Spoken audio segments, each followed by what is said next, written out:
Now we have our beautiful creamy avocado sauce that we made with our cilantro. That's going to go in right now.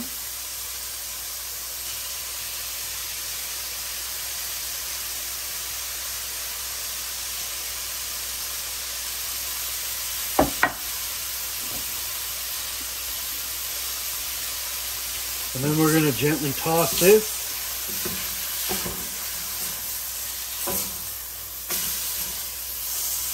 I just want to quickly mix all that beautiful flavor in and amongst everything here. And then this is going to be done too. There we go. There we go. Look at that green. Isn't that gorgeous?